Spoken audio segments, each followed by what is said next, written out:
पश्चिम बंगाल के विधानसभा चुनाव में मानो बीजेपी की रफ्तार ही कम हो गई है। जैसे जैसे चुनाव नजदीक आ रहे हैं, पार्टी नेतृत्व की मुश्किलें बढ़ती जा रही है।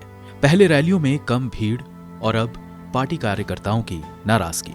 टिकट बंटवारे को लेकर स्थानीय कार्यकर्ताओं और कुछ नेताओं में असंतोष पैदा हो गया है। हालात ये हैं कि भीड़ नहीं होने से रैलियां भी रद्द करनी पड़ रही है। खबर यह है कि टिकट बंटवारे से नाराज पार्टी कार्यकर्ताओं ने कई शहरों में पार्टी कार्यालय के भीतर तोड़फोड़ की है, जबकि 2 उम्मीदवार ऐसे हैं जिन्होंने टिकट मिलने के बाद भी चुनाव लड़ने से इनकार कर दिया है। कई उम्मीदवारों के नाम का ऐलान होने के बाद कार्यकर्ताओं में नाराजगी है और आरोप लग रहे हैं कि पार्टी ने हाल ही में बीजेपी में आए नेताओं को टिकट बांट दिया है, जबकि वर्षों से बीजेपी में रहे नेताओं की अनदेखी की गई। आरोप ये भी लग रहे हैं कि जो लोग टीएमसी से भाजपा में आए हैं, उनमें से कई तो भाजपा कार्यकर्ताओं पर अत्याचार भी करते रहे हैं। कार्यकर्ताओं की नाराजगी को लेकर आलाकमान ने राज्य इकाई के साथ बैठक भी की और इसे जल्द से जल्द हल करने के भी निर्देश दिए। मीडिया रिपोर्ट्स के मुताबिक गुरुवार को जब बीजेपी ने 148 उम्मीदवारों की लिस्ट जारी की तो पार्टी को विरोध का सामना करना पड़ा। मसलन जलपाईगुड़ी विधानसभा क्षेत्र से सुजीत सिंघा को पार्टी ने मैदान में उतारा है। इसके विरोध में पार्टी कार्यकर्ताओं ने जलपाईगुड़ी में पार्टी कार्यालय के भीतर तोड़फोड़ की और पोस्टर फाड़ डाले।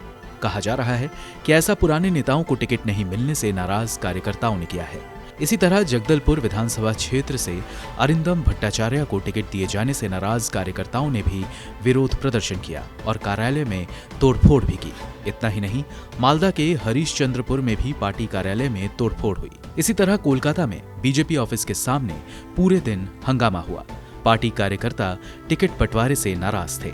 इसके अलावा दुर्गापुर, दमदम, चुचुड़ा में भी कार्यकर्ताओं ने प्रदर्शन किया। पार्टी कार्यालय के भीतर भी तोड़फोड़ की गई। कई जगह तो बीजेपी कार्यकर्ताओं ने विरोध में रास्ते को ही बंद कर दिया। बीजेपी ने चौरंगी विधानसभा सीट से शिखा मित्रा को टिकट दिया था, लेकिन उन्होंने चुनाव लड़ने से ही इनकार कर दिया। उन्होंने बताया कि उन्होंने बीजेपी को इस बारे में बताया भी था कि वो चुनाव नहीं लड़ना चाहती हैं। इसके बावजूद बीजेपी ने उनके नाम की अचानक घोषणा कर दी।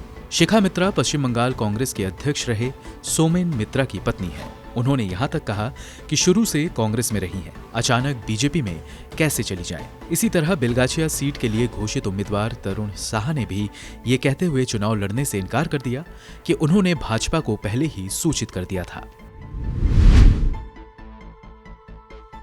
माना जाता है कि बीजेपी सभा आयोजित करने और उस पर खर्च करने में सबसे आगे है, लेकिन इसके बावजूद अगर लोग ना आए तो सभा रद्द होना तो तय है। 15 मार्च को पश्चिम बंगाल के झारग्राम जिले में गृह मंत्री अमित शाह की सभा होनी थी, लेकिन हेलीकॉप्टर में अचानक टेक्निकल खराबी आ गई और सभा रद्द करनी पड़ी। हालांकि इसके बाद टीएमसी समेत विपक्ष के कार्यकर्ताओं ने खाली कुर्सियों की तस्वीर सोशल मीडिया पर शेयर करना शुरू कर दिया। आरोप लगे कि खाली कुर्सी और भीड़ नहीं जुटने से गृह मंत्री को अपनी सभा रद्द करनी पड़ी। मीडिया रिपोर्ट्स के मुताबिक पश्चिम बंगाल के चुनावी अभियान में बीजेपी ने कई केंद्रीय मंत्रियों को उतार दिया है। बीते दिनों राज्य में केंद्रीय मंत्री स्मृति ईरानी, राजनाथ सिंह और नितिन गडकरी ने चुनावी सभाओं को संबोधित किया, लेकिन जानकार कहते हैं कि एक हाई लेवल पब्लिक मीटिंग में जिस हिसाब से भीड़ जुटनी चाहिए थी वो नहीं दिखी। इतना ही नहीं, उत्तर प्रदेश के योगी आदित्यनाथ भी अपने हिंदुत्व के एजेंडे के साथ पश्चिम बंगाल के चुनावी अभियान में सभाएं की, लेकिन इन दिग्गजों की जनसभा में बहुत कम उपस्थिति देखने को मिली। राज्य में ऐसे हालात को देखकर राजनीतिक जानकार यहां तक सवाल उठा रहे हैं कि क्या ममता बनर्जी शासन को पटखनी देने की उम्मीद पाले बैठी भाजपा ने उस गति को खो दिया है जिसमें वो मस्त थी।